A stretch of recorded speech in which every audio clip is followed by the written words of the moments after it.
This is actually less a tour of New England than just a bunch of photographs that I've taken in New England at various times while we were visiting there. So it's not meant to be a guide or anything. It's just some of my favorite pictures. So I hope that will be satisfactory. And I'm going to switch over into presenter mode so you can see the pictures. Well, you notice the title here is Some Places in New England, which is a reference to Charles Ives' 3 Places in New England. We're going to do more than 3 places, but I just thought it would be a fun title. So we're actually, I've just got a map to put up just to familiarize people who might not be quite sure where it is. In between there, New York and Montreal is New England. And we're going to start actually. Could you go back, please? Yes. I want to say a few things about this map. Okay. I must have been about 4 years old, scarcely able to talk, and one of the things my father made me memorize were the 6 New England states. So that's a very early childhood memory. Maine, New Hampshire, Vermont, Connecticut, Massachusetts, and Rhode Island. And I think that's just something I'll never forget. If they ever, put me in a torture chamber and ask me to recite the 6 states in New England, I'll be able to do that. All right, so we're going to actually start in upstate New York because that's where Paula grew up and where I used to go to visit her mother and relatives, and then we began to go more and more to visit other relatives and friends in New England. But I always think of, when you think of New England, you think of covered bridges. And my best covered bridge shot is here in New York rather than up in New England. So I'm fudging a little bit here. This is in Keene, New York, where my cousins live. In fact, they're all making their way toward the person in the purple t-shirt over on the side there. That's me. And Paul likes to take pictures of the signs that explain where we are, which I think is a very smart move. Well, it's also good for me because when I'm trying to figure out what the heck is this picture that I took, if I have a sign along with it, I don't necessarily always share the sign, but it reminds me where I was. And you'll notice that on the sign, we're in the Adirondack Park. Much of northeastern New York State is given over to parkland and preserves the Adirondack Mountains. So we were up pretty far north, and on the edge of New York State, abutting Vermont, is Lake Champlain. And her cousins took us out to take a walk in this park and take a look over. So we're, I was really especially taken by the stripes in the sand. Oh, wow, yeah. It was kind of neat. I'm used to walking on the ocean shores here, and this lake shore had kind of different patterns. And there's the view. We're looking at Vermont. All right. And this is I don't know, it's an inlet or an outlet. Anyway, so the beach is just over to our right here, but I thought it was pretty. We're further downstate in New York. Olana is, I don't know, maybe an hour and a quarter north of New York City. It looks palatial, and it is. It is the home of the 19th century painter Frederick Church, who did nature paintings in the period when it was popular to do that of the wilderness that was He's America. Considered the founder of the Hudson River School of Painters. So we're about to enter. His house is obviously a fantasy house built to his design, and we'll take a look inside. Very Moorish influenced. It looks out over the Hudson River and also a lake, and I don't know which that is actually. So it's really hard to take good pictures inside the house. I never use flash. They don't like you to do it in museums anyway. But I got a few. This is some of the original furniture. Chinaware and the furniture that belong to church. Like with a lot of artists' homes that are open to the public, they don't actually have his paintings because those are too valuable. They're in museums all over the country and probably in some other countries too. But the house itself is worth visiting. It's just a kick. It's a theme park. And you notice the sort of Moroccan influence design here. There's a lot of that in this house. Very, and the Asian rug. I mean, it's really very exotic kind of decor. This is one of the paintings hanging up, and I don't think it was his painting, but it's sort of the style. It must be influential to him. It's one of those glowing nature scenes that school was famous for. European. Ah, his paint box. Right. And a foot pedal underneath the table. I'm not quite sure what that was for. Don't think that's original. Yeah, the whole room collected, and in which they've filled with tiles and the Middle Eastern subjects. That looks Turkish. Yeah, I think this one was Turkish. This is Hudson, New York, obviously on the Hudson River. This is my cousin who lives there, and we're window shopping. And it's an old New York State town. Remember, that part of the country was settled quite early on. It was, when I went to school near this town, sort of a faded industrial town, a very depressed area. And people from New York City have started retiring there or migrating there, doing their work from there. And so the whole main street is very spruced up. It's so interesting to see these changes in an area that you've known for a long time. It's got the ye olde quaint look. Notice the street light, for instance, on the right. Oh, yeah. This is Hudson also? Yeah, just across the street, really. Old row houses. Right. Now turned into businesses, maybe? Yeah, notice even the realty sign at lower right is painted in a sort of 19th century style. That one on the right. And this fire truck was just out on display. It's a work of art. I don't know if they actually still use it or not. Okay, and now we're moving north, again on the north-south axis between New York and Montreal, to Saratoga, New York, where I hung out a lot in my youth because there's a famous folk music club there called the Cafe Lena. Anyhow, Paul and I took a walk in Congress Park, which is a famous 19th century park. I think maybe it might have been designed by Frederick Law Olmsted. Saratoga is most famous for its racetrack.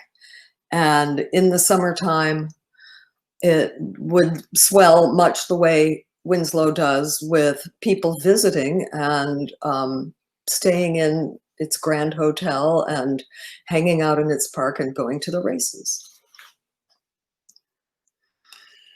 Okay, we're in Connecticut now because I have cousins there. And my cousins live in Storrs, where the University of Connecticut is. And whenever we visit them, we call it going to camp because they always have extraordinary adventures for us. We take walks, we eat a lot of food, we hear music. And so, yeah, their last name is Terry, and I call a visit to their house Camp Terry. And I just love the way the light was streaming through the trees. This is a tough subject to photograph and get well. I mean, you know, you see it on church bulletin covers, the fingers of God, sometimes called. Actually, this had to do a little editing to make the shafts of light stand out. But it was, to the naked eye, it looked like this, but the camera has problems with it. So you can see the cobwebs on the branches up there all lit up too. Wow. Yeah, it was October, just like when the cobwebs come out here. Maybe it was September. We're picking Raspberries? Yeah. Yeah. Yeah, strawberry season was over, but we were doing raspberries. You'll notice in the photographs that Paul takes, the back of me is often visible. That's her cousin. That's my cousin Lee. And I also really like the clouds. I tend to include a lot of clouds in my pictures. Man, this was a great visit. This was very spontaneous. We were just driving by and this old mill just happened to be open. It's not open all the time. You can see the flag was out. So we decided to go in and see what was what. It's a museum now. Are there interior pictures? Yeah. Yeah, so here we are in the 1800s when people would bring their grain to the mill to be ground for their daily bread. Yeah, a lot of old machinery, and there was a guide in attendance willing to tell you about everything. And there actually is a waterfall beside it, as I recall, and that's what turned the machinery in the old days. Uh-oh. Uh-oh. It's not wanting to change slides. There we are. But this is out the window of the mill. So, as Paula said, it was fall. It looks like New England. I just love the colors. Ah. I was a huge Mark Twain fan when I was a kid. I read Tom Sawyer and Huckleberry Finn a dozen times or so. And I wound up doing a senior honors thesis in college on Mark Twain and religion, and even got to examine some of his unpublished things at the University of California Library. So I was very eager to visit the Mark Twain house in Hartford. He kind of just, again, went in for exotic architecture and spent so much money on his house, plus a bad investment he made in a typesetting machine, that he went broke and was one of the great tragedies of his life. But for a few years, he was very happy here with his family. You can't take pictures inside the house, unfortunately, but it is worth a visit. And so I got this shot of a bit of the outside just to give you a sense of his fanciful taste. He had started his famous career, well, he started writing a column from the goldfields in California, but he went on a trip abroad with a European trip and wrote a book about that adventure, and that's where he got a lot of his influence for looking at interesting architecture. He was not interested in art. He was not an art lover at all, but he did love the architecture. And I think that people with money who had become famous, like Frederick Church and Mark Twain, in the period, favored this style. It showed off your prosperity. This was a good place. Yeah, this is the New Britain Museum of American Art, and this is the main entrance, which used to be for the public and is now only for the staff. And I'm sorry about the dust spot on my lens that made that circle. I tried to fade it away, but that's the best I could do. One of the tips that I tend to forget when I'm out traveling and shooting is look at the lens every once in a while and see if there's some dust on it. But this one is American art, and I took just this one shot of the interior so you could see some of the layout. And the colors on the walls were really remarkable. There's a nice restaurant there where we had a pleasant lunch. But the most striking thing was standing right at the entrance to the galleries. And at first I thought this was a guard just sort of standing there, until I realized he wasn't moving, and he's actually a hyper-realistic sculptor. I mean, there's a sign up on beside him there that tells you that the artist is Mark Sijian and describes his work. There's a few artists that specialize in this sort of thing. So if you get tired of seeing abstract sculptures, you can check out one of these photorealism is what they call it. And when it's on the flat where they make paintings look like photographs, it's not quite so impressive. It's when you see a full-size sculpture like this. Aha, we spent a lot of time at this museum. It's huge and beautiful.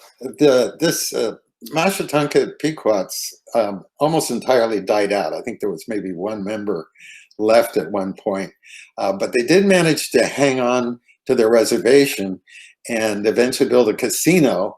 And the casino has funded this museum, which is, as Paula says, very large and very little known. Very few people there, but it's several stories. It's under a glass dome. And there are these recreated scenes with full-size sculptures in them. We spent quite a bit of time there. I think your cousins recommended it to us. Yeah, we were driving to Rhode Island with them, and this was on the way, so they showed it to us. I think very few people know about this place, but it is worth a visit. And here's another sort of diorama of traditional Pequot life down in the basement. You can see it's quite elaborate. And hoeing corn. So we went out to dinner with them one night at a nearby town, and I didn't take my camera along because I thought, okay, we're just going to be sitting in a restaurant eating dinner. I'm not going to bother with the camera. And he said, oh, let's stop and see the sunset on Eagleville Lake, which is created by a small dam. And I said, oh my God, that is gorgeous. So I whipped out my cell phone and took this. It's one of my favorite sunset pictures.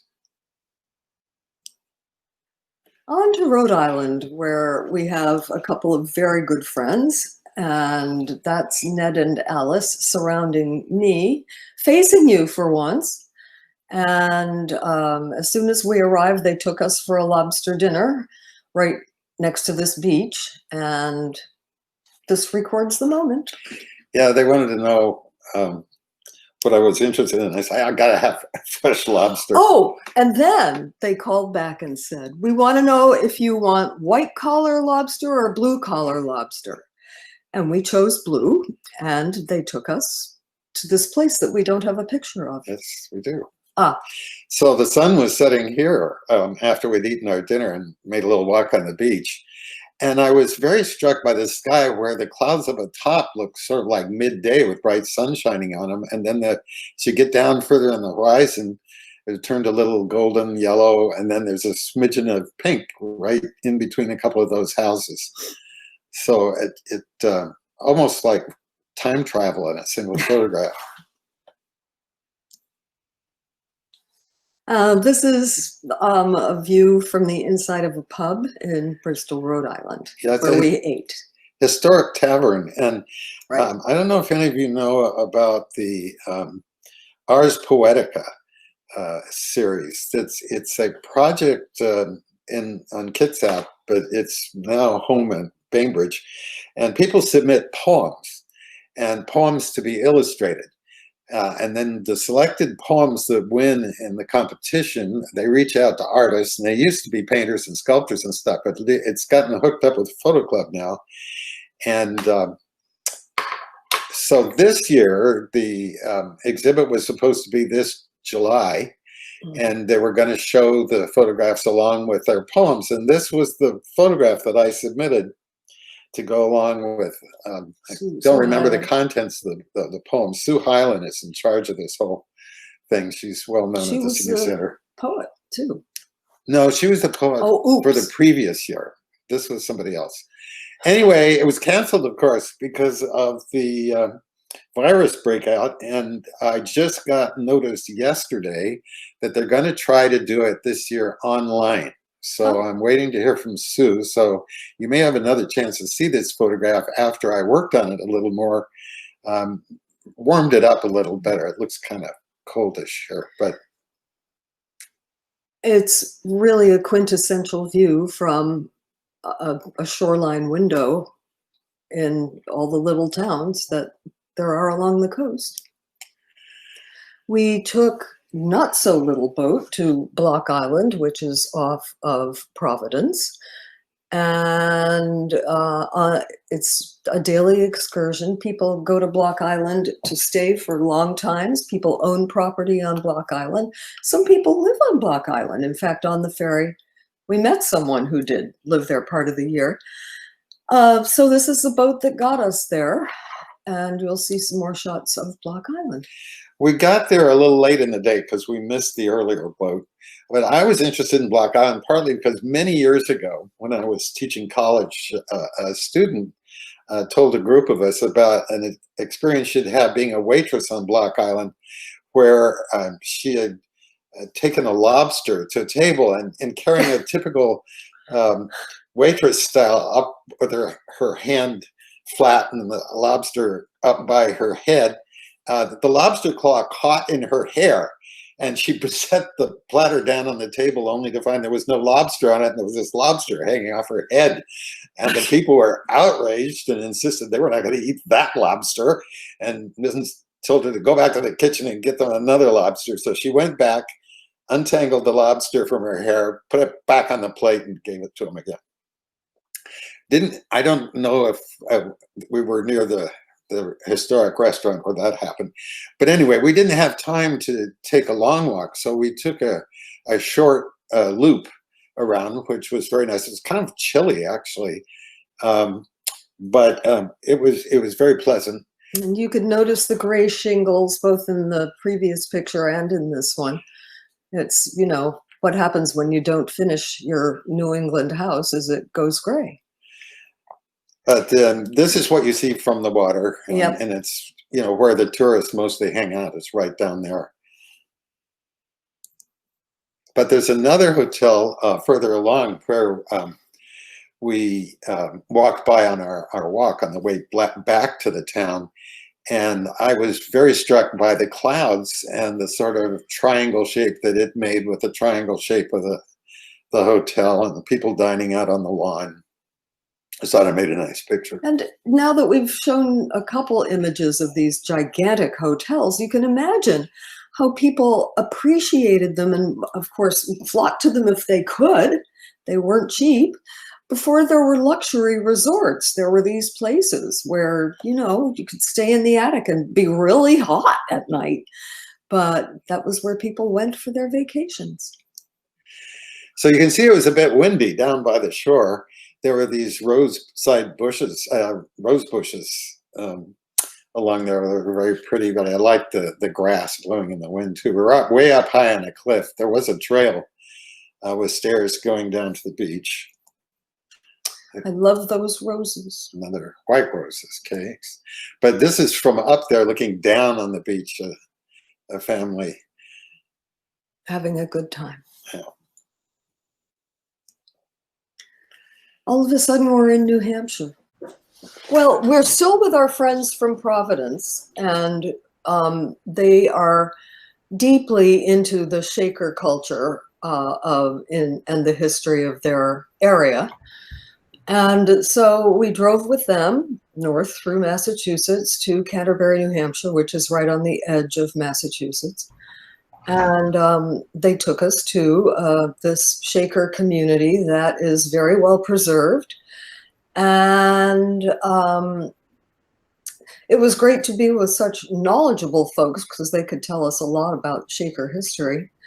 But let's move on and see the images. Because there's a couple of things I want to say first. Okay. Ned is a master woodworker.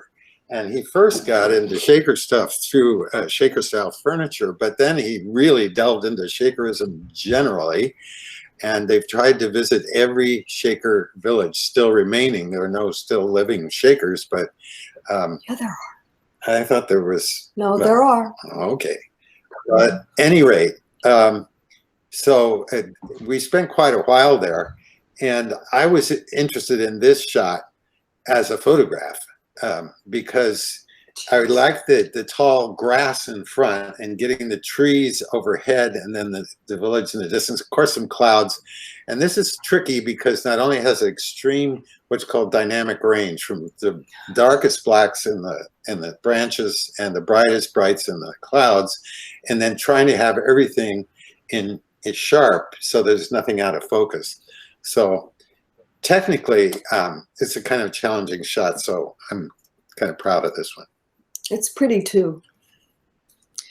Well, what visiting this place is really good for is getting a picture of what late 18th and 19th century life was like, what the buildings looked like. This is really just quintessentially New England. If you drive through New Hampshire or Vermont, this is the kind of house you'll see. These, of course, are the common dwelling places of the Shakers. Just so well taken care of, and the architecture is just classic for an old farmhouse. And they had a whole area with vehicles, and so here's one of them. Not quite sure if it's farm machinery or... Yeah, it says Canterbury Shakers. I suspect it took people into town or whatever. It's kind of like a bus. Maybe they just loaded the other items on the back of it for extra display. And I just noticed the photograph on the left for the first time, but that must have been people who lived at the village at a given time in history. Notice all the young boys. They adopted orphans and raised them in the Shaker way. And the Shakers were celibate. So the only way to keep the communities going was to raise kids and bring them into the community. And this seems to be in front of a dormitory for men and boys, and that's what you're seeing there. What you see on the back of that wagon, by the way, is a spinning wheel. I have one of those, just like that. Oh yeah. Oh yeah. Wow. Do you use it? Do you spin? No. I don't know who's got it now, but that was my my grandmother's. Yeah. I really romanticized the spinning wheel when I was little. I don't know why, but I just thought that was great. I probably saw my first one in an illustrated book of the Sleeping Beauty. Clothes. So this is, in fact, the interior of one of the houses. It's actually a big sewing room. There were a number of sewing machines. And this is where they would make their clothes. You can see the wood stove in the lower left-hand corner. This group of people was not afraid of technology. They weren't, that just wasn't part of their way of life. They were keen to embrace technology, and a lot of their living was made by manufacturing things that people wanted: wooden boxes, baskets, garments, and such. But they also had very good inventors who did a lot of ingenious things. Not all of these places were trying to stay totally apart from the modern world. Right. Far from it, in fact. So there's a photo of a Shaker lady and a good example of Shaker furniture making. And these were the ironing room. You can see some irons on these tables if you look around. Yeah. Notice the pin cushion on the left. Now that's smart, having it attached to the edge of the table. That's the kind of ingenuity we were talking about. Now this is their print shop. And the type would have been sorted in those little boxes in the rear. And we also went walking in a meadow, and I just happened to catch this daisy with an ant and a moth on it at the same time. Oh yeah, it's a fly. Okay. Yeah, Shaker insects. Okay, Massachusetts now. Now this was yet another trip that we took where we determined to spend a few days in the area of Concord where so much intellectual and philosophical life took place in the early 19th century. And that is just a classic New England site again. Yeah, notice Walden Street right here. Just in back of us is the graveyard, which I think we'll see in a second. Just took a separate shot of the steeple. Yeah, here's the churchyard. These are 17th century graveyards, so going back to the earliest settlement. Gravestones, I mean. It was getting toward Halloween, and some people had put their decorations out early. We just walked around the town admiring the architecture. Ah, yes, the home of Louisa May Alcott and family. This was a place we were eager to see because everybody knows Little Women. And this is the house still standing. It's the place her father had built, and she lived pretty much her whole life in. His ambition was to have a school where he would teach his personal philosophy. And that school was a little shack just over to the left, which I don't think I took a picture of. But he was a very disappointing teacher. Couldn't get many people to come to his school. And Louisa became a writer partly in order to support the family. And she was their main source of income at first, writing for the newspapers and writing thriller type adventure novels. But finally wrote Little Women and completely changed her image based very loosely on her family and especially loosely on her father, because in the book, the father is off at the Civil War. And in fact, in truth, her father was sitting on the couch or in his study talking with fellow intellectuals and not earning a dime. So she gave him a more flattering role to explain why the women dominated this house. A tree in the yard. Fall. We just stopped. We just happened to be going through Lexington. You know, it's known about it's Lexington. The shot heard round the world. Right. And not quite sure where that shot was fired, but we stopped by this old inn and I wanted to get some classic fall color. We've actually been there to the battlefield. But this was, of course, the classic visit to Walden Pond where Thoreau hung out.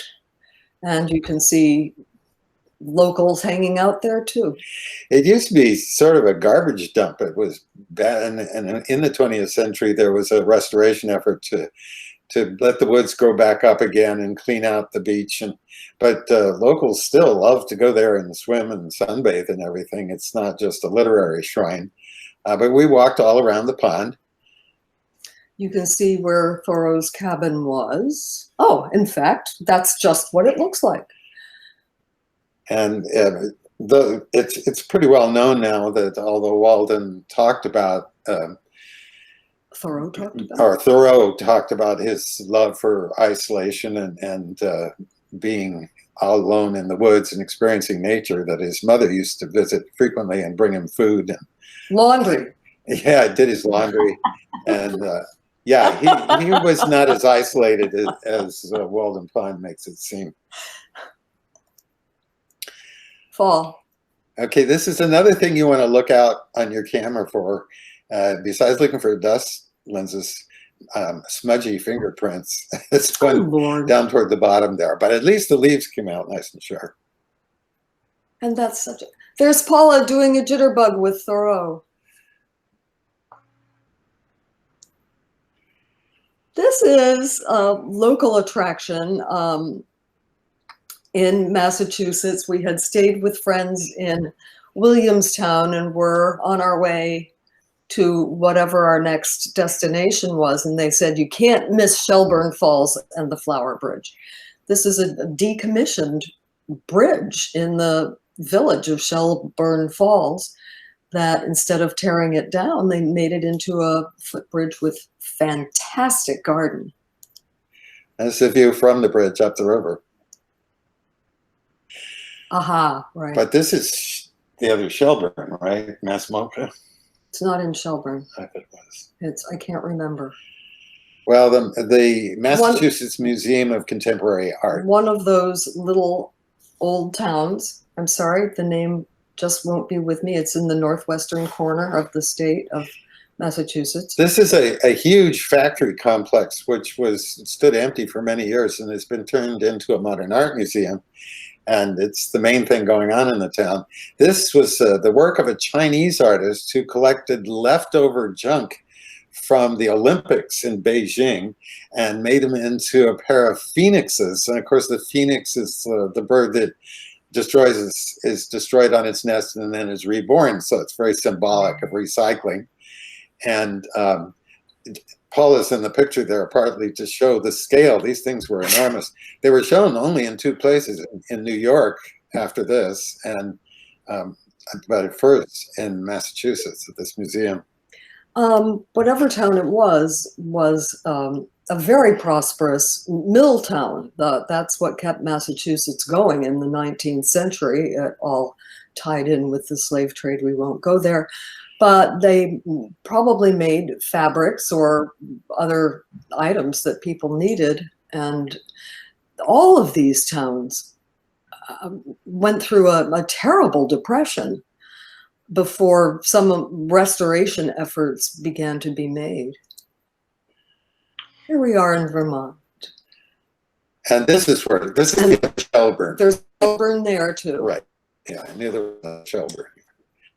And the Shelburne Museum is a place that was on the property of a very wealthy lady who brought buildings in from all over New England to preserve them there. If your screen is small, you may not be able to read the sign that says speed limit, horses at a walk, motor vehicles 10 miles per hour. So that's an old sign. And this is one of the excursion boats on Lake George, now preserved on land at the Shelburne Museum. My memory of the Ticonderoga, which an iteration of which still exists, was at the beach on Lake George that my mother would take us to almost every day of the summer. We would have to wait around for the Ticonderoga to come down the lake and dock with its passengers, tourists that had just been up and down the lake on it, because we had to jump in the waves on the beach before we could go home.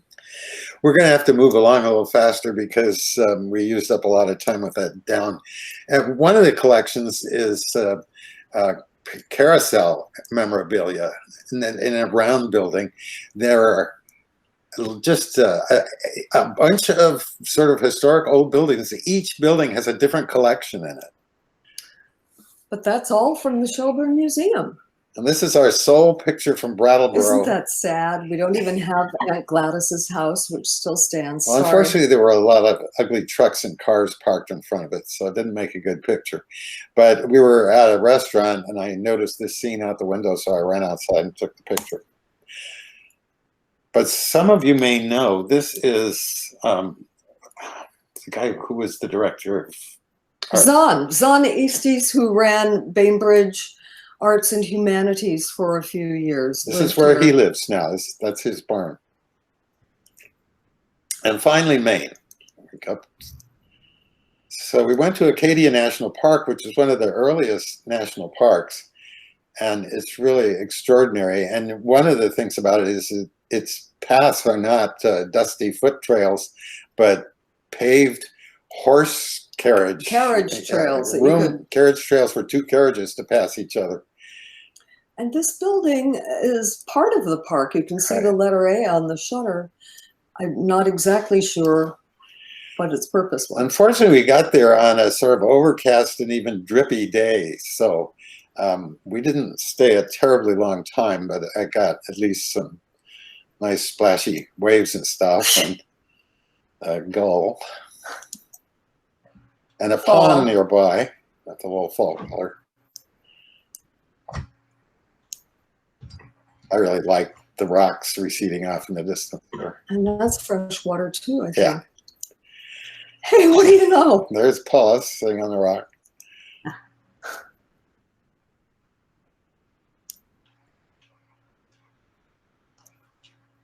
This is classic too. Okay, fishing boats. This is lobsters coming in, and we were inside the restaurant attached to this boat. We're eating lobster.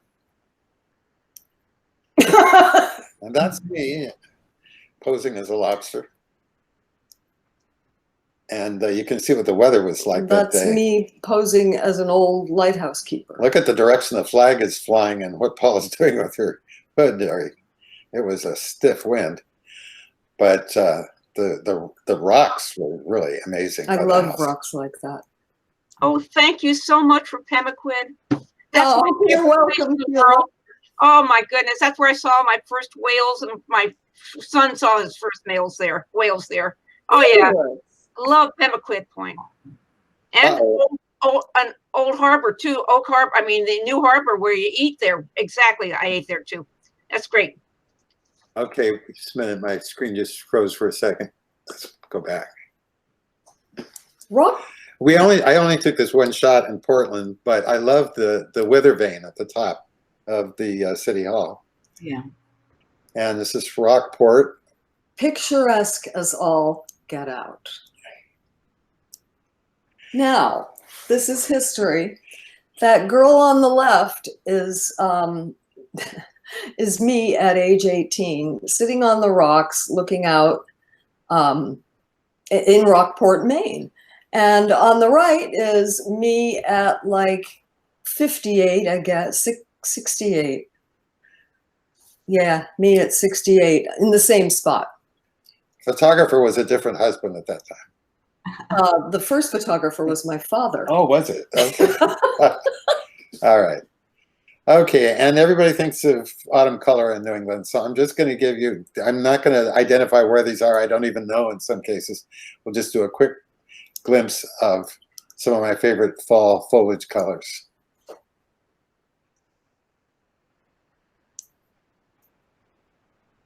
Oops. Fast.